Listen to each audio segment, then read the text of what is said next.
नमस्कार, मैं समरभूमि रोहित शर्मा। अमित शाह ने साफ तौर पर कहा था कि 31 मार्च 26 के बाद भारत से माओवाद समाप्त हो गया। अमित शाह की मुक्त तमाचा मारते हुए यूपी ने सबसे पहले उसके सरेंडर करने से इनकार करते हुए गोली खाई और आपने देखा किस तरह से हजारों लोग उनके अंतिम विदाई में शामिल हुए। इसके तुरंत बाद 15 अप्रैल को सालंडा के जंगल में मिसिर बेसरा की टीम के साथ पुलिस की मुठभेड़ हुई। हजारों पुलिस ने उनको घेरा और मिसिर बेसरा ने उनको मार के तबाह कर दिया और कई को मौत के घाट उतार दिया तो कई को, दर्जनों को अस्पताल पहुंचवा दिए। ये संघर्ष है 31 मार्च 26 के बाद का। 17 अप्रैल को माओवादियों की एनसीसी नॉर्थ कोऑर्डिनेशन कमेटी या उत्तरी समन्वय समिति की तरफ से एक विज्ञप्ति जारी होता है और उस विज्ञप्ति में कई चीजों को साफ तौर पर स्पष्ट किया जाता है। मैंने पहले भी कहा था कि जब तक किसी भी टीम के अंदर, किसी भी पार्टी के अंदर वेणुगोपाल राव जैसा गद्दार नहीं होगा, उस टीम को ध्वस्त करना असंभव होगा। दूसरी चीज है, भारत के अंदर जितनी भी कम्युनिस्ट पार्टी के, सीपीआई माओवादी के सेंट्रल कमेटी के लीडर होते हैं या पॉलिट ब्यूरो मेंबर होते हैं या अगर कहें तो हम स्टेट कमेटी तक की स्थिति का ये हालत होता है कि हर व्यक्ति जिसे सरकार व्यक्तिगत तौर पर चिन्हित करती है स्वतंत्र पार्टी का विचारधारा होता है, उसकी नीति के वाहक होते हैं, धारक होते हैं। भले ही पूरी कमेटी खत्म हो जाए लेकिन state committee, central committee, politburo member के लोग अगर कहीं जीवित बच जाएंगे, अगर एक व्यक्ति भी अगर, तो फिर से पूरी पार्टी को वो खड़ा करने का क्षमता रखते हैं। यही कारण है कि अगर पूरी पार्टी को खत्म कर दिया जाए फिर भी पार्टी मरती नहीं है। और सबसे बढ़कर यह होता है कि पूरी पार्टी का स्ट्रक्चर इस तरह से खड़ा किया गया है कि कोई भी यूनिट अपने ही यूनिट की बात जानता है, अगले यूनिट की बात नहीं जानता है और उसमें वो अनाधिकार हस्तक्षेप नहीं कर सकता है। यहां तक कि सेंट्रल कमेटी के मेंबर्स दूसरे सेंट्रल कमेटी के मेंबर्स के क्षेत्र में राजनीतिक तौर पर हस्तक्षेप नहीं कर सकते हैं। राजनीतिक तौर पर मजबूती भले ही प्रदान करें लेकिन कहां जाना है, क्या करना है, कहां रखना है, कहां किससे मिलना है, किससे नहीं मिलना है, ये सब तय तमन्ना जो है वह सेंट्रल कमेटी का लीडरशिप स्वयं करता है। यही कारण है कि अगर पार्टी का कोई सेंट्रल लीडरशिप गद्दार भी हो जाए या मारा भी चला जाए अगर, तब भी पार्टी लड़ती रहती है। उसी तरीके से जिस तरह से कि वेणुगोपाल राव जैसा पॉलिट ब्यूरो मेंबर भले ही वो गद्दार बन गया लेकिन वो अपने क्षेत्र के अलावा पूरे भारत की पार्टियों को नुकसान नहीं पहुंचा पाया क्योंकि इस वक्त जानकारी ही नहीं उतना ही है जितना कि उस क्षेत्र में रहता है। मिसिर बेसरा की बात करें, अगर मिसिर बेसरा के क्षेत्र की जानकारी उससे बिल्कुल नहीं है, इसीलिए वेणुगोपाल राव चाह करके भी, अब पुलिस उसको चाह करके भी उससे उगलवा नहीं सकती है कि मिसिर बेसरा के क्षेत्र में कौन मुखबिर बनेगा या स्थिति कहां कैसी है। ये तो एक फैक्ट है। दूसरी बात यह है, पिछले 60 सालों के दरमियान सीपीआई माओवादी ने अपने विभिन्न दस्तावेज तैयार किए हैं। विभिन्न तमाम प्रक्रियाओं के माध्यम से हजारों लोगों की शहादत देने के बाद पूरी डॉक्यूमेंट, रणनीति, कार्यनीति, पार्टी निर्माण या पीओआर जैसे दस्तावेज तैयार किए, रणनीति दस्तावेज तैयार किए हैं। इन तमाम दस्तावेजों का संकलन जब तक मौजूद है तब तक माओवादियों को फिर से जिंदा रहने का अवसर मिलता रहेगा। यह एक फैक्चुअल बात है। इसलिए इस मामले में एक चीज और ध्यान देने की बात जो है वो ये कि भारत सरकार चाह करके भी ना तो पहले स्थिति में आ सकती है ना ही दूसरी स्थिति में आ सकती है। यानी ना तो पूरी पार्टी के central committee leaders, state committee leaders को खत्म कर सकती है और ना ही पार्टी के राजनीतिक दस्तावेज, पार्टी संविधान या जो कुछ भी उसका दस्तावेज है उसको वो खत्म कर सकती है। ये एक फैक्चुअल बात है। और इसमें सबसे बड़ी बात जो है, तीसरी बात वो ये है कि पार्टी के संविधान में जो चेंजिंग करने का जो पावर्स है वो कांग्रेस को है। कांग्रेस हो ही नहीं सकती है और आंशिक बदलाव करने की जो क्षमता थी वो था महासचिव के पास।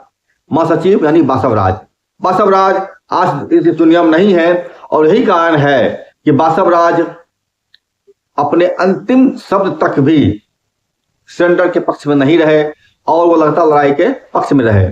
और यही कारण है कि पार्टी को सरेंडर करवाना पूरी तरह से असंभव है। देव जी ने कोशिश किया है और इन सवालों को लेकर के वो कई तरीके से कोशिश कर रहे हैं कि सीपीआई माओवादी कानूनी पार्टी बन जाए, लेकिन अंदर खाने की खबर यह भी है कि पार्टी को सरेंडर करवाने के लिए जो देव जी की क्षमता बाहर हो गई है, क्योंकि पार्टी के संविधान में यह भी दर्ज है कि जो ही आप पार्टी को छोड़ते हैं या फिर सरेंडर करते हैं या फिर गिरफ्तारी होती आपकी है, आपका जो पावर्स है वो सीज हो जाता है और आपके बात का कोई महत्व नहीं बचता है। यही कारण है कि देव जी चाह करके भी ना तो वो कांग्रेस बुला सकते हैं और ना ही वो पार्टी को संविधान में संशोधन करने के लिए स्थिति में है या उसको किसी तरीके से भी चीज को संचालित करने की स्थिति में है। इसी दौर में देव जी के सवालों को लेते हुए जिस तरह से आपको नेपाल में हुआ है, प्रचंड ने पूरी पार्टी को कानूनी बना दिया, उसी तरह की कोशिश जो देव जी कर रहे हैं इन सवालों को लेकर के और कई सवालों को लेकर के एनसीसी में सीपीआई माओवादी की एनसीसी नॉर्थ समन्वय समिति जो है उसने एक बयान जारी किया है। वो बयान बहुत ही महत्वपूर्ण है, देखना चाहिए उसने उसमें अपनी बात को किस तरह से रखा है।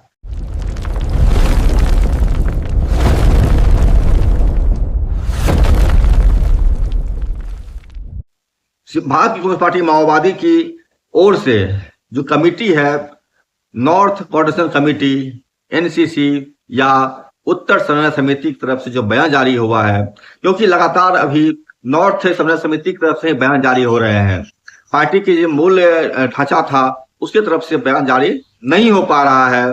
कारण आप जानते हैं, बड़े पैमाने पर लोग या तो शहीद हुए हैं या फिर सरेंडर हुए हैं। यही कारण है कि संभवतः नॉर्थ समन्वय समिति जो है इसने जवाबदेही निभाया है, उठाया है अपने कंधों पर और पार्टी की तरफ से वो बयान जारी करने के लिए एक प्रक्रिया को आगे बढ़ा रहे हैं। कुछ लोग बताते हैं कि नॉर्थ समन्वय समिति जो है अर्बन नक्सल के तहत जो सीपीआई माओवादी का एक ढांचा है उसके तरफ से जारी हो रहा है। तो देखते हैं ये क्या कह रहे हैं अपने 17 अप्रैल 2026 के प्रेस बयान में। गौरतलब बात है कि यह वही वक्त है जबकि सारंडा के जंगल में मिसिर बेसरा पुलिस के साथ में भीषण मुठभेड़ में शामिल थे और पूरी लड़ाई में पुलिस को भारी नुकसान उठाना पड़ा। बिना मुखबिर के पुलिस माओवादियों के किसी भी मेंबर्स को छू तक नहीं सकती है, यह सारंडा के जंगल में माओवादियों ने साबित कर दिया। इस बयान में लिखते हैं, जो हेडिंग है जो कि आप अंग्रेजी में आया था, इसका अनुवाद मैं हिंदी में करके बता रहा हूं आपको, तो वो आप देख सकते हैं डिस्प्ले पर। देव जी और उनके समर्थकों के नव प्रचंड मार्ग का पर्दाफाश करो, मार्क्सवाद, लेनिनवाद, माओवाद का लाल झंडा बुलंद करो, सभी अवसरवादी विघटनकारी संशोधनवादी तत्वों को दफना दो। ये नारा लगाए हैं इन्होंने, नारा दिया है। आगे लिखते हैं ये, इतिहास हमें सिखाता है कि दो समानांतर राजनीतिक धाराएं हैं जो राजनीतिक सत्ता के लिए एक दूसरे से प्रतिस्पर्धा करती है। एक धारा कम्युनिस्ट क्रांतिकारियों जैसे comrade Marx, comrade Lenin, comrade Stalin, comrade Mao, comrade Charu Majumdar, comrade Kanhaiya Chatterjee, comrade Basavaraju, comrade Raju, comrade Kosa, comrade Hidma आदि द्वारा स्थापित की गई है। जबकि दूसरी धारा बर्नस्टीन, कॉट्स्की, लिन प्याओ, प्रचंड, देवजी, वेणुगोपाल, कोवाद, बलराज, प्रशांत साराही जैसे गद्दारों द्वारा स्थापित की जा रही है। दूसरी धारा के समर्थक अवसरवादी शत्रु एजेंट हैं जो सर्वहारा राजनीतिक धारा को कमजोर करने और अंततः उससे मिटाने के लिए उस पर हमला कर रहे हैं। इसके अलावा हमें यह भी समझना चाहिए कि सही राजनीतिक धारा केवल इन अवसरवादी तत्वों के खिलाफ संघर्ष के दौरान ही उभर सकता है। हमें इस संघर्ष में सबसे आगे रहने पर गर्व है और हम कॉमरेड मार्क्स, कॉमरेड लेनिन, माओ के साथ खड़े हैं। संकट के समय काम आने वाला ही सच्चा मित्र होता है। विश्व भर के क्रांतिकारी तत्वों को यह स्पष्ट हो चुका है कि देवजी, वेणुगोपाल उर्फ सोनू, कवाद, बलराज आदि जैसे भारतीय क्रांति के गद्दार जनता के मित्र नहीं बल्कि क्रांतिकारियों के बेस में शत्रु एजेंट है। शासक वर्ग उनके एजेंटों और अवसरवादी विध्वंसवादी तत्वों द्वारा खड़ी की गई तमाम बाधाओं के बावजूद हमारा दल नौवीं कांग्रेस एकता कांग्रेस की राजनीतिक विचारधारा को लागू करने की दिशा में आगे बढ़ रहा है। नौवीं कांग्रेस जो हुआ था भारत में सीपीआई माओवादी के तहत, वो हुआ था आपको जब पार्टी यूनिटी और पीपुल्स वार दोनों का मर्जर लगभग 2000 ईस्वी के आसपास हुआ था या 2000 के पहले हुआ था। उसी वक्त में इन्होंने नौवीं कांग्रेस किया था। इस नौवीं कांग्रेस में जो दस्तावेज पारित हुए थे, उस नवीं कांग्रेस दस्तावेज को जब 2004 में सीपीआई में पीपुल्स वार, एमसीसी और कई सारे संगठनों ने मिलकर जब सीपीआई माओवादी का स्थापना किया था, उसके बाद जो कांग्रेस हुई थी उसका नाम एकता कांग्रेस दिया गया था। इस एकता कांग्रेस में तमाम दस्तावेज पर सहमति बनी थी और परिष्कृत किया गया था, और यही चीज जैसा यहाँ पर किया गया है कि सीपीआई माओवादी जो है 2004 में जिस दस्तावेज को एकता कांग्रेस या नवीं कांग्रेस कहे और एकता कांग्रेस भी, दोनों बीच में लगभग 3-4 साल का फर्क है। नवीं कांग्रेस 2000 के आसपास पहले हुआ था और एकता कांग्रेस 2004 के आसपास हुआ था। तो दस्तावेज को दोनों ने 4 में परिष्कृत करके उसको मान्यता प्रदान किया था। तो ये बता रहे हैं कि हम जो है उस दस्तावेज के आधार पर उसको लागू करने की दिशा में आगे बढ़ रहे हैं। हमारे दल के भारतीय क्रांति की रणनीति और कार्यनीति नामक दस्तावेज में उल्लेख है कि हमारे जैसे देश में क्रांति प्रारंभ से ही मुख्य रूप से सशस्त्र संघर्ष के माध्यम से ही आगे बढ़ेगी। नई लोकतांत्रिक क्रांति के दौरान सशस्त्र संघर्ष या युद्ध के संघर्ष का प्रमुख रूप होगा और सेना ही संगठन का प्रमुख रूप होगा। न तो जनता के संगठन का कार्य और न ही जन संघर्षों के निर्माण का कार्य निरंतर चलता रह सकता है। नवीं कांग्रेस दस्तावेज इस बात को स्थापित करता है कि भारत में हर संघर्ष जब भी शुरू होगा, सशस्त्र संघर्ष सबसे पहले आगे बढ़ेगा, और इसी स्थापित भी हो गया है। अभी आप देख लीजिए पश्चिम बंगाल में जहां पर टीएमसी की सरकार है या यूं कहें थी, और वह चुनाव चल रहे हैं। टीएमसी तो इसी संसदवादी जो मतलब इस संसदीय दल जो संविधान में विश्वास करता है, उसी संविधान के तहत ये टीएमसी चुनाव भी लड़ रही है।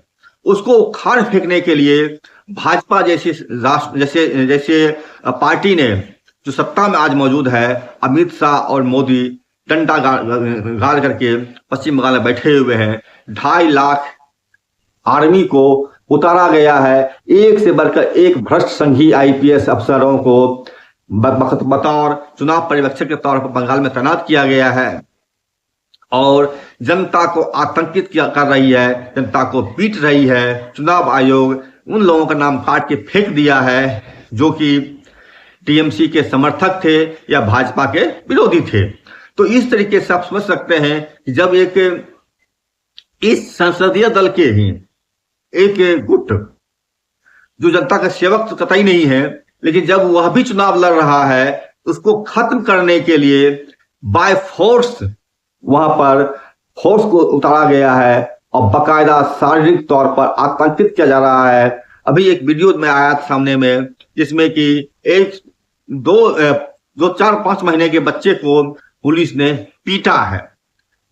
सवाल उठता है कि जब इतनी हिंसक भारत की संघीय सरकार है तो इसके खिलाफ संघर्ष आप निहत्था होकर के कैसे कर सकते हैं।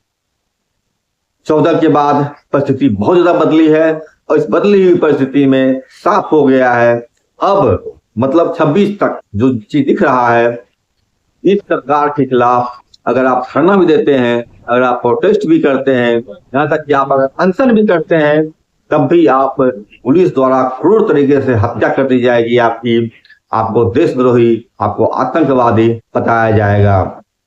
नोएडा के मजदूरों ने जिस तरह से संघर्ष किया था अपने 10,000 11,000 रुपये की सैलरी को बढ़ाने के लिए, उसको सरकार ने, मोदी की सरकार ने जिस तरह से आतंकवादी, देशद्रोही, पाकिस्तानी एजेंट, चाइनीज एजेंट, नक्सल एजेंट कह करके उसको बदनाम करने का कोशिश किया था। इन तमाम चीजों से साफ हो गया है कि माओवादियों की यह प्रस्थापना कि भारत में संघर्ष का मुख्य रूप सशस्त्र होगा, साफ तौर जाहिर करता है कि सशस्त्र संघर्ष के बगैर आप एक कदम भी भारत में अब आगे नहीं चल सकते हैं।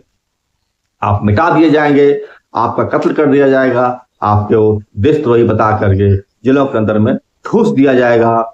जिस तरह से नोएडा के लगभग 350 मजदूर जेल के अंदर में ठूस दिए गए हैं, सिर्फ इस बात के लिए उन्होंने मांग किया था कि 10,000 रुपया में हमारा पेट नहीं भरता है, हमारे सैलरी को बढ़ाया जाए। बहरहाल पार्टी केवल गुरिल्ला युद्ध का विस्तार और विकास करके ही जन संघर्षों की उपलब्धियों को सुदृढ़ कर सकती है और इस प्रकार वैकल्पिक जन राजनीतिक सत्ता की नींव रख सकेगी। और इसे पूरा करने के लिए शुरू से ही हमारी पार्टी सशस्त्र और भूमिगत रहेगी। हमारी पार्टी इस राजनीतिक समझ का दृढ़तापूर्वक समर्थन करती है और नवजनवादी क्रांति के लक्ष्यों को प्राप्त करने के लिए दृढ़ संकल्पित है। हम 2007 में विश्व सरबराह शक्तियों के समक्ष किए गए अपने वादों का दृढ़तापूर्वक पालन करते हैं। आज हम भले ही बहुत कमजोर हों, लेकिन हमारी कमजोरी राजनीतिक नहीं है। राजनीतिक रूप से हम सही राजनीतिक मार्ग पर हैं और इसीलिए विज्ञान का नियम यह बताता है कि हम उठ खड़े होंगे और उन 3 पहाड़ों यानी साम्राज्यवाद, दलाल नौकरशाह पूंजीवाद और सामंतवाद को नष्ट कर देंगे जो इस देश और दुनिया के लोगों को कुचल रहे हैं। क्रांतिकारी आंदोलन के भीतर अवसरवादी, दमनकारी और सशस्त्रवादी तत्वों के खिलाफ हमारी समिति द्वारा चलाए जा रहे अभियान के सिलसिले में हम देव जी के आत्मसमर्पण को लेकर मचे बवाल पर भी अपनी समझ प्रस्तुत कर रहे हैं। देव जी हमारी पार्टी के CCPB सदस्य थे, मैंने पोलिट ब्यूरो में मेंबर थे, लेकिन जब उन्होंने शत्रु सेनाओं के समक्ष आत्मसमर्पण कर दिया है तो उनका हमारी पार्टी से कोई भी संबंध नहीं रह गया है। वास्तव में उन्हें भारतीय क्रांति और विश्व सरबराह वर्ग का गद्दार कहना कोई अतिशयोक्ति नहीं होगा। एक प्रमुख अंग्रेजी समाचार पत्र को दिए साक्षात्कार में उन्होंने कहा था कि इंटरव्यू में उन्होंने कहा था कि वे अब भी मार्क्सवाद, लेनिनवाद, माओवाद में विश्वास रखते हैं और पार्टी के राजनीतिक लक्ष्यों को प्राप्त करने के लिए कानूनी माध्यमों का उपयोग करेंगे। एक और रोचक तथ्य यह है कि उन्होंने सोनू को गद्दार भी कहा है। उन्होंने कहा कि वे पार्टी को खुला और कानूनी बनाने के काम करेंगे और सरकार से पार्टी पर लगे प्रतिबंध को हटाने का अनुरोध भी करेंगे। मार्क्सवाद, लेनिनवाद, माओवाद की बुनियादी समझ रखने वाला कोई व्यक्ति इस तथ्य को समझ सकता है कि कम्युनिस्ट पार्टी कानूनी और खुली नहीं हो सकती। देव जी द्वारा अपनाई गए आत्मसमर्पण की राजनीति पर कॉमरेड लेनिन का जवाब था, कानूनी प्रेस में भूमिगत गतिविधियों के खिलाफ या खुली पार्टी के पक्ष में बोलना हमारी पार्टी को भंग करना है और ऐसा करने वालों को हमें पार्टी का कट्टर दुश्मन मानना चाहिए। ब्रुसेल्स सम्मेलन पर कॉमरेड लेनिन की रिपोर्ट में उन्होंने कहा था। इसीलिए देव जी हमारी पार्टी के कट्टर दुश्मन हैं और एक उच्च कोटि के गद्दार हैं। लेनिन ने परिसमापनवाद को भूमिगत गतिविधियों का त्याग, उनका उन्मूलन और हर कीमत पर कानूनी दायरे में एक और निश्चित संगठन द्वारा उसका प्रतिस्थापन के रूप में परिभाषित किया था। इसीलिए पार्टी ना तो कानूनी कार्य की निंदा करती है और ना ही उसकी आवश्यकता पर जोर देने की। पुरानी पार्टी के स्थान पर किसी और निश्चित खुली ऐसी चीज की स्थापना की घोर निंदा करती है जिसे पार्टी नहीं कहा जा सकता। हम देव जी को एक और सोनू मानते हैं, लेकिन क्रांतिकारी आवरण में लिपटे हुए इस तरह के नव प्रवंचित बात का कोई भविष्य नहीं है। हम सभी ने नेपाल में युवाओं को इसे स्वीकार करते देखा है। देव जी की पार्टी को एक कानूनी खुली पार्टी में बदलने के सपने के संबंध में हम उनके विघटनकारी रवैये के जवाब में कॉमरेड लेनिन के कथन का हवाला देते हैं। यहाँ पर एक और चीज जोड़ना चाहेंगे हम। एक पत्रकार जो महाराष्ट्र के हैं, उन्होंने एक रामधेर जो कि CCM थे CRB में, सेंट्रल रीजनल ब्यूरो मतलब दंडकारण्य में, उन्होंने आत्मसमर्पण किया और उन्होंने आत्मसमर्पण करने के बाद जिस तरीके से वो अपने आप को पार्टी समझ रहे थे या पार्टी के नियम कायदों से ऊपर समझ रहे थे और पूरी पार्टी को समर्पण करवाने की कोशिश में लगे हुए थे और उससे बात हो रही थी। तो टेलीफोनिंग जो बातचीत उनसे हुई थी, पत्रकार ने जब उसको बार बार समझाया, इस बात को कहा कि आपकी पार्टी का नियम है कि अगर कोई सरेंडर करता है या कोई जेल में जाता है तो उसका अधिकार समाप्त हो जाता है। कई बार कहने के बाद रामधेर जैसे लोग जो आत्मसमर्पण कर चुके हैं, उन्होंने चुप हो गए वो, और पत्रकार से आगे कोई बात नहीं की। उस बात का भी हम आपको रिकॉर्डिंग यहाँ पर सुना रहे हैं, वो भी सुनिए। बहुत ही महत्वपूर्ण बातचीत है। रामधेर ने किस तरीके से अपने आप को पार्टी से भी बड़ा समझने का प्रयास किया। कॉमरेड लाल सलाम। लाल सलाम। कैसे है आप, आराम है? हाँ ठीक है ठीक है। बहुत दिनों से मैं फोन कर रहा था, आप रिस्पॉन्स ही नहीं दे रहे थे। नहीं, वो हमारा एक ही मोबाइल है, इसलिए बहुत लोग अपना अपना काम करने के लिए लेके जाते हैं। ठीक है, आप सरकार के नजर के सामने हो, आप सभी ठीक है? हाँ ठीक है ठीक है। कॉमरेड सोनू, कॉमरेड रुपेश दादा से बात होती है? एक हफ्ता हो गया, नहीं हुआ। नहीं हुआ? एक हफ्ता हुआ है, एक हफ्ता से पहले हुआ था। हाँ हाँ। फिर अभी कॉमरेड देवा का स्टेटमेंट सुने हो आप यूट्यूब पर? देवा नहीं, देव जी। हाँ सॉरी, देव जी। हाँ देखा हूँ। अभी बाकी जो आत्मसमर्पण किए हुए कॉमरेड का बयान और देवजी का बयान, जमीन आसमान फर्क है। आप उसके ऊपर अध्ययन किया? हाँ नहीं, मैं तो देख रहा हूँ क्या, ये अगर हम मिलते हैं तो उसको बारे में चर्चा कर लेते हैं। हाँ कर लेंगे। नहीं, उन्होंने देवजी ने सरकार के सामने बात रखा है कि मैं तो आत्मसमर्पण या फिर सरकार के हाथों लग गया या गिरफ्तार हो गया। हेलो? हाँ हाँ हाँ, सुन रहा हूँ। तो उसका वहां का सरकार के सामने एक बात रखा है कि माओवादी पार्टी के ऊपर जो प्रतिबंध है हाँ वो उठाओ और एक राजनीतिक दल घोषित करो। अगर आप नहीं करते हो तो इसमें हम कुछ कर नहीं सकते हैं, हम तो अरेस्ट हुआ है। और हमारा जनरल सेक्रेटरी, महासचिव, वो तो शहीद हो गए। तो अभी घोषित करेगा कौन कि माओवादी पार्टी हथियार छोड़ दिया है? बराबर ना? अभी ईरान सॉरी कॉमरेड, आपके सामने थोड़ा ज्यादा बोलता हूँ, आप थोड़ा समझ के लीजिए, क्योंकि मैं एक लेबर हूँ और वो आदत रहती है। वो अमेरिका और इजराइल ने ईरान के सामने क्या प्रस्ताव रखता है बार बार कि आप सरेंडर करो।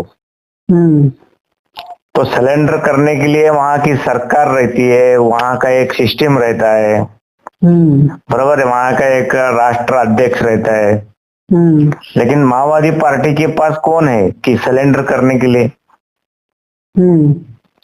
आप सरकार क्या कर रही है कि जो हथियारबंद माओवादी कीडर है उसको या तो सरेंडर करवा रही है, या तो मार रही है, या तो ये कर रही है मुठभेड़ में।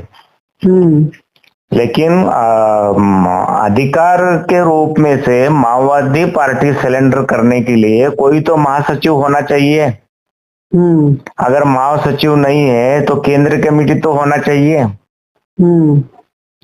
तो उन्होंने, देवजी ने बातों बातों में यही बोल दिया, अगर आप हमारा प्रतिबंध हमारा संगठन के ऊपर से हटाते हैं तो हम सभी जो आत्मसमर्पण किए हुए जो कीडर है, जो छत्तीसगढ़ है, बस्तर है, जो भी आंध्रा है, तो सभी मिलके ये कांग्रेस बुलाएंगे अधिवेशन, तो उसमें हम डिक्लेयर करेंगे कि माओवादी पार्टी हथियार छोड़ दिया है और मुख्य धारा में रह के पॉलिटिकल पार्टी बन के काम करेगी। हेलो। हाँ हाँ बराबर। तो मुझे देव जी का जो बयान है तो वो राजनीतिक रूप में से वो सही लग रहा है, तो आपको कैसा लग रहा है कॉमरेड? नहीं, अभी क्या है, हम सोनू दादा हो गया, सतीश दादा हो गया, भाई हो गया, हम अलग अलग है। हमारा अंतर हम वो सब यूट्यूब बाहर सब देख रहे हैं। हाँ। अब हम मिलने के बाद उसमें सटीक कोई जवाब दे वो बढ़िया रहेगा, क्योंकि अब वो अलग अलग कोई भी बयान देंगे या तो कोई भी उस पर हम व्याख्यान करेंगे, वो थोड़ा सा अपना अपना भावनाओं को समझने में थोड़ा सा दिक्कत जाएगा। कॉमरेड क्या है कि वो सीधा सरकार के सामने एक अपना प्रस्ताव रखा है देव जी ने। हाँ हाँ, और तो है, खुलेआम है। और वो है ना, सही है, राजनीतिक रूप में से वो सही है। हाँ, वो अभी क्या है, सरकार को भी 31 मार्च के बाद भारत के सभी मीडिया विश्लेषण करते समय ये सभी बात हो जाएगी कॉमरेड कि माओवादी पार्टी सरेंडर किया है या माओवादी पार्टी का जो आत्मसमर्पण करने वाला जो लीडर है उसने आत्मसमर्पण किया है। ये सरकार के सामने अब ये चुनौती है। तो आपके राय में आपका मत जानना चाहता हूं कि आपको क्या लग रहा है कि देव जी का जो बात सही है क्या गलत है? नहीं, मेरा मत अभी तुरंत देना जल्दीबाजी होगी। हाँ, हम लोग ये सोचते हैं कि हम एक बार 31 मार्च डेडलाइन पूरा होने के बाद हमको मौका देगी मिलने के लिए। हाँ। हम मिलके बात करके हम एक सही तरीके से चर्चा करके निर्णय दे, वो अच्छा रहेगा। अपने अपने इधर उधर हम देते रहेंगे तो अपना टीमों को या तो अपना पार्टी में और डैमेज बढ़ेगा, इसलिए वो देना ठीक नहीं समझता हूँ। और पार्टी घटना आपकी माओवादी पार्टी घटना क्या कहती है कि प्रतिबंधित नहीं, वो क्या बोलते हैं, भूमिगत पार्टी, भूमिगत पार्टी सरकार के नजर में प्रतिबंधित पार्टी। हाँ, तो कॉमरेड सॉरी है, मैं बहुत टाइम ले रहा हूँ आपसे। तो भूमिगत पार्टी में ऐसा रूल्स है, अगर कोई भी कॉमरेड छोटा या बड़ा अरेस्ट होता है या तो आत्मसमर्पण करता है तो तुरंत उसका सदस्य ये पार्टी सदस्य रद्द होता है ना उसका। हाँ हाँ होता है, नहीं निलंबन होता है। हाँ, निलंबन होता है, ऐसा पार्टी माओवादी पार्टी का घटना बोलती है। हाँ हाँ बराबर। तो आप अभी जो वर्तमान में जो परिस्थिति अनुसार जो जितने भी कीडर है आत्मसमर्पण किए हैं, चाहे 80% हो या चाहे 90% हो, तो घटना के अनुसार वो सभी निलंबित हो गए। नहीं, निलंबित करने वाले कौन, हम है ना अभी। हाँ, तो घटना क्या कहते हैं कि क्या है, परिस्थिति क्या भी रहने दो। हेलो कॉमरेड, परिस्थिति चाहे मजबूरी में करो या चाहे सीरियस में करो, इससे पहले भी लोग किए हैं ना आत्मसमर्पण, आपसे पहले 31 मार्च से पहले जो घोषित होने से पहले तब भी ये निलंबित का कार्रवाई होती थी ना। नहीं, हमने कहा हम हथियार छोड़ रहे हैं, हम लोगों के बीच में काम करने के लिए हम तैयार हैं। हाँ, तो ये आपका ये निजी मत है।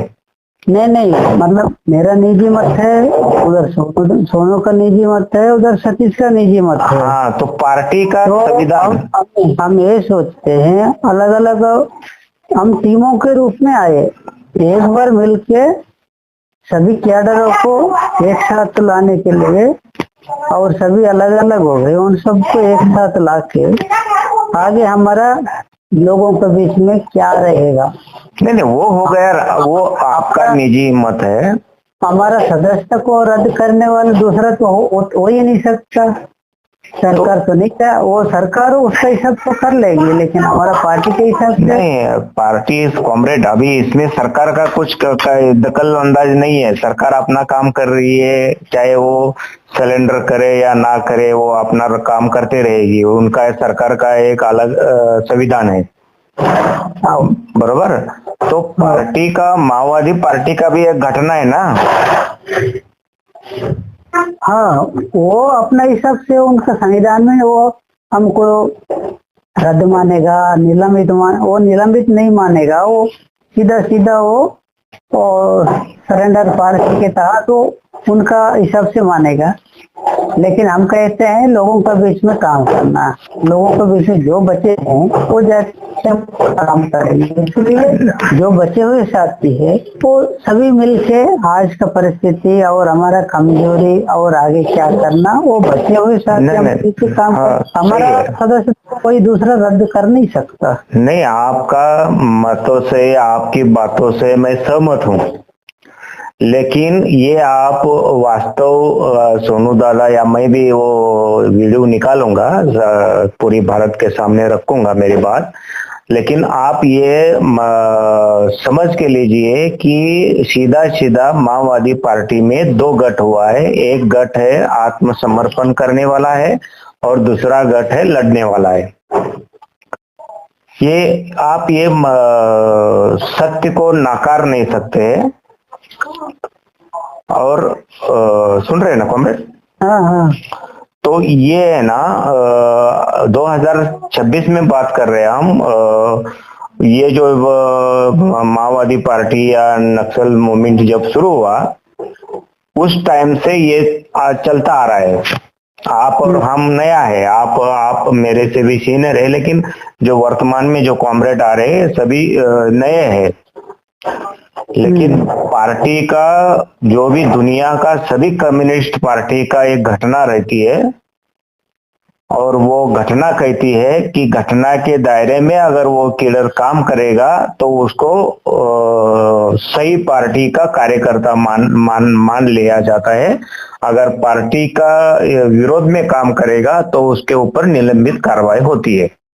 और दो धाराओं में, दो धारा के बीच में जितना संख्या वो और अलग अलग बढ़ती है, उसके हिसाब से कि वो अपना अपना धारा में चलेगी। हाँ, तो ये दो पार्टी हो गई है, दो विचारधारा हो गई है, पार्टी नहीं बोलूंगा मैं इसको। और मुझे भी सोनू दादा ने समझाया कि दिलीप जी, जैसे ही आप आत्मसमर्पण करते हो या अरेस्ट होते हो तो आपका सदस्यता निलंबित या रद्द होती है, बराबर ना कॉमरेड?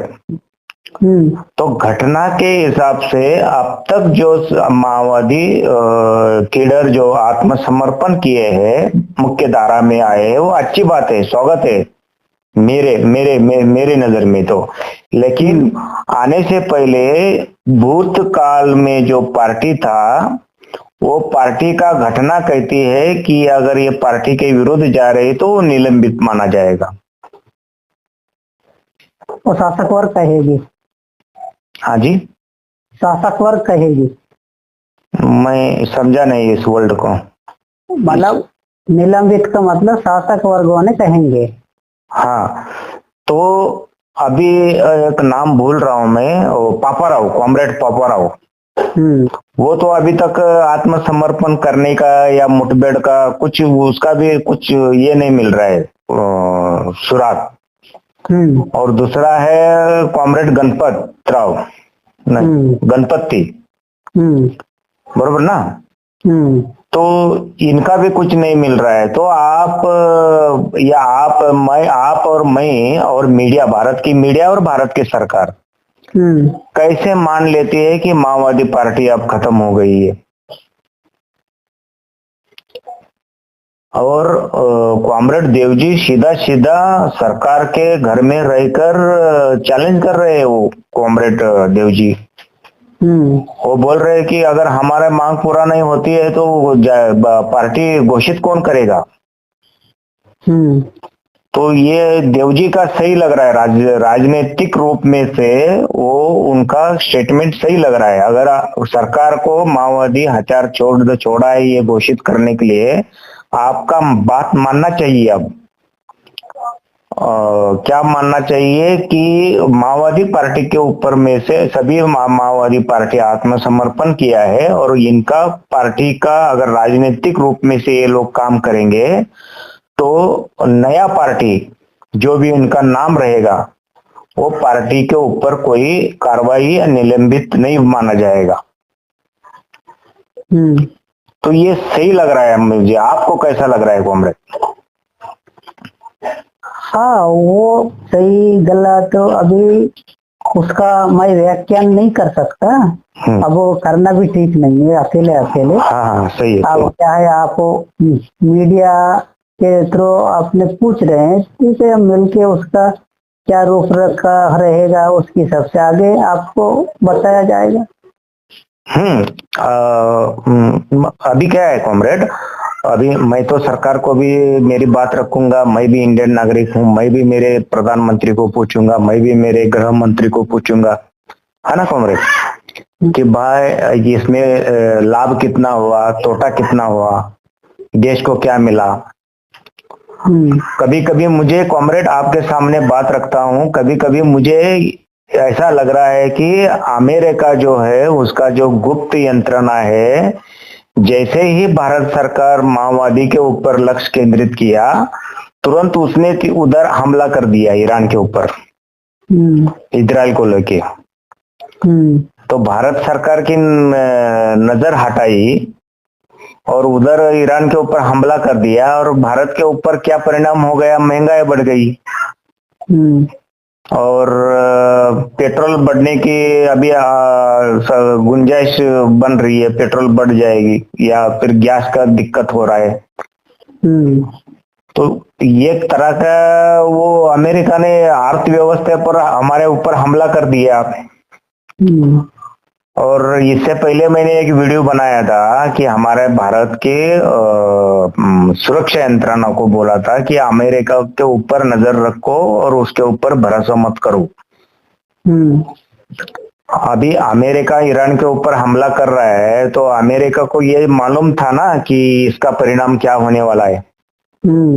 तो ये तीर में दो शिकार कर रहा है वो। तो ये भारत की सरकार को अभी क्या बोलने का, अभी उसके ऊपर वीडियो बनाने वाला हूँ मैं। ठीक है कॉमरेड, आपका तबीयत कैसा है? ठीक है। और कॉमरेड अभी अब तक मैं कॉमरेड रुपेश दादा से भी बात करता था। कॉमरेड रुपेश दादा है छत्तीसगढ़ में, बरोबर? और कॉमरेड सोनू है अपने महाराष्ट्र में, कौन सा गाँव? गढ़चिरौली। हाँ, तो आप कौन से गाँव में है कॉमरेड? छत्तीसगढ़ में राजनांदगांव। हाँ। तो ठीक है कॉमरेड, आपका नया राजनीतिक दिशा के लिए शुभकामनाएं करता हूँ आपको, सोनू दादा और रुपेश दादा को। अभी देखना पड़ेगा कि 31 मार्च को अभी 2 हफ्ते बाकी है। अभी कॉमरेड देवजी तो सीधा सरकार के घर में रह के चैलेंज कर रहे हैं और कॉमरेड पापा राव नहीं मिल रहे और कॉमरेड गणपति वो भी नहीं मिल रहे और माओवादी पार्टी के पास महासचिव भी नहीं है। तो अभी देखेंगे सरकार क्या करती है। अभी से ही सरकार विधानसभा और संसद में विरोधी पार्टी वाले सरकार को थोड़े घेर रही है, चालू कर रही है अभी। तो वो चलता रहेगा कि आप हमारा कम्युनिस्ट पार्टी का, और चाहे लोकशाही में रहने दो या चाहे दुनिया में कौन से भी कोने में रहने दो, आप नया काम के लिए शुरुआत करिए। ठीक है कॉमरेड? हाँ, अभी नया दौर कैसे शुरू होता है वो आगे देखने वाला मामला है। और क्या है कॉमरेड, ये क्या नई बात नहीं है, ये हर देश में हुआ है, ये हमारा भारत में हुआ है ऐसा कुछ नहीं है, हर देश में, नेपाल में हुआ है, चाइना में हुआ है, रशिया में हुआ है, वियतनाम में हुआ है। ये क्या नया बात नहीं है कि पार्टी दो, मुझे तो मैं ये पढ़ा हूँ कि अमेरिका में तो पार्टी कुछ क्रांति होने के बाद भी, कॉमरेड माओ के सत्ता आने के बाद भी पार्टी में कुछ ऐसा मतभेद हुआ कि तो पार्टी दो हिस्से में बट गई लगती है। उसी उनके टाइम में भी उनका भी कत्लेआम हुआ था। तो ये क्या नई बात नहीं है कॉमरेड। तो उसमें क्या ज्यादा सोचने का नहीं, सरकार जो मांग रखती है वो सरकार का सुनने का, और हमारा राजकारण चलने का। वो आगे जाके बनेगी कुछ न कुछ रास्ता। अब लोग है तो लोगों के बीच में काम मिल जाएगा। नहीं, वो कॉमरेड सोनू दादा, कॉमरेड आपके पास टाइम है ना 5 मिनट और? हाँ, कॉमरेड सोनू दादा एक बात रखे थे कि पार्टी को गनमैन चलाए क्या गनमैन को पार्टी चलाए। तो उनका सही है, सोनू दादा बोलते थे ये करेक्ट है। अगर कम्युनिस्ट पार्टी का ढांचा अगर गलत हो गया तो सादा कार्यकर्ता भी हमको हमारे ऊपर चढ़ेगा या तो हमारे ऊपर लाता बुक्या मारने के लिए आएगा। अगर पार्टी का जो फैक्शन रहता है ये मजबूत रहता है। अब सीधा एक आसान भाषा में शॉर्टकट में अगर हम दोनों समझ के लिए, तो केरल के मुख्यमंत्री या पश्चिम के कॉमरेड ज्योति बासु को आप जानते होंगे। तो उस टाइम इंडियन कायदा के अनुसार वहां के वो मुख्यमंत्री बने वाम दल के। तो मुख्यमंत्री ने जो आदेश दिया तो वहां का फोर्स या वहां का पुलिस सुनती है ना कॉमरेड। हाँ। और एक बार हमको चांस भी मिला था प्रधानमंत्री बनने के लिए, तो पार्टी ने मना कर दिया। अगर मान लो बाई चांस हम प्रधानमंत्री होते थे, मार्क्सवादी कम्युनिस्ट पार्टी का कॉमरेड ज्योति बासु प्रधानमंत्री होते थे, तो हमारा प्रधानमंत्री का आदेश तीनों सेना दल पूरा करते थे ना। जल वायु अपना जमीन के ऊपर के जो सेना दल है वो पूरा करते थे। तो ऐसा हमारा संविधान है। ये करेक्ट है, मैं ऐसा नहीं बोलता हूँ। ऐसा ही हमारा दुश्मन का संविधान है पाकिस्तान, वैसा ही अमेरिका का भी है। तो वैसा ही कम्युनिस्ट पार्टी का भी संविधान है ना कॉमरेड। हाँ, तो कम्युनिस्ट पार्टी का जाहिरनामा में ऐसा है कि आप पार्टी मजबूत बांधो, सत्ता सरकार जनता ये बाद में देखा जाएगा। तो हमारे नजर में ये होना चाहिए कि कम्युनिस्ट पार्टी एक पत्थर जैसा चट्टान जैसा होना चाहिए। अगर कम्युनिस्ट पार्टी अगर चट्टान जैसा नहीं है तो ये ऐसा दो हिस्सों में बट जाती है कॉमरेड, दो विचारधारा बन जाती है। फिर एक विचारधारा बोलेगी कि नहीं ये अभी हमारा परिस्थिति अनुसार काम बदलना चाहिए, तो ये एक विचारधारा कहने लगती है कि नहीं ये पहले से ही आया है और ये हम करते आए हैं, ये यही ठीक है।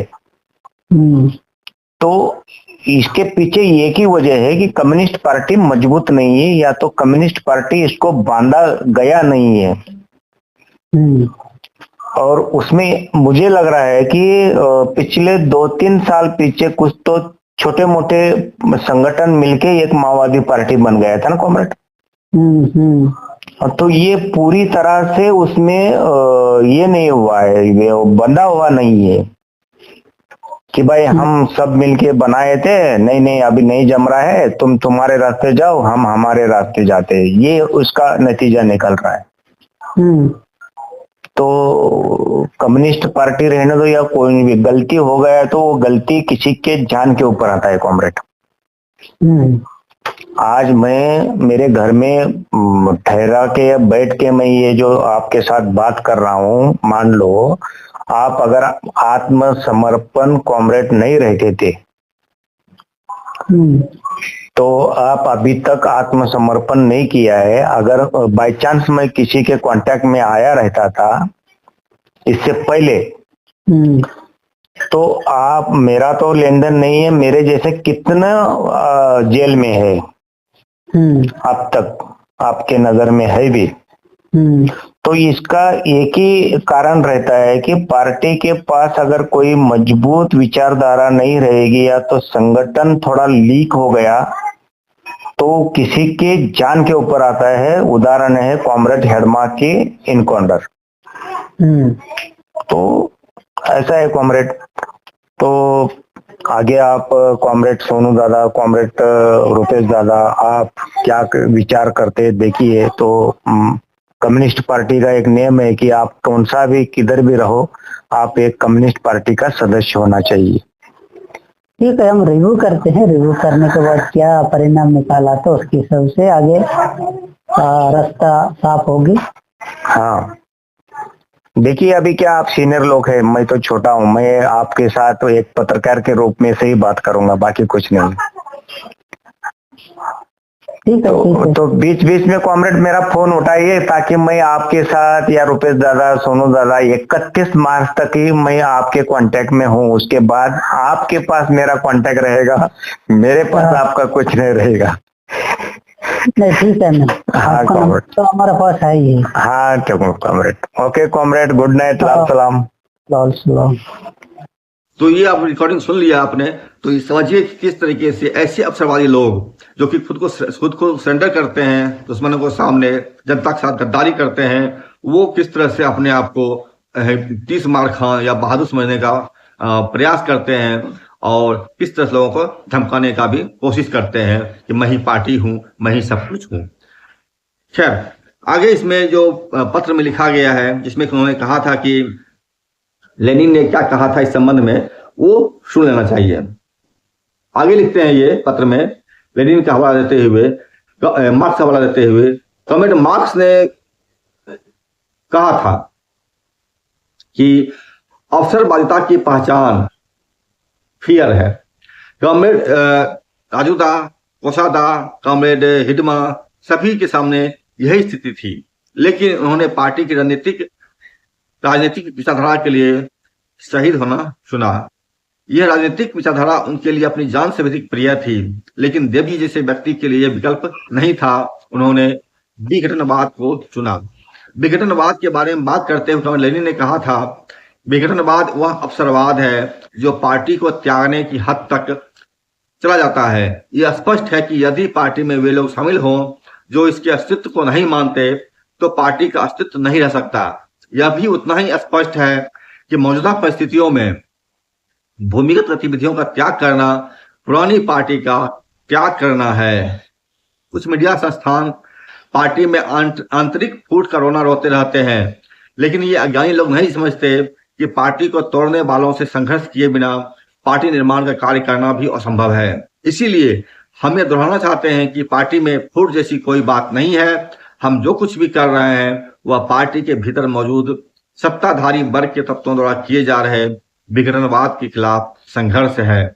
हमारी समिति ने अवसरवाद, विघटनवाद और शोषणवाद के मुद्दे पर लेख, बयान और प्रेस विज्ञप्तियां प्रस्तुत की।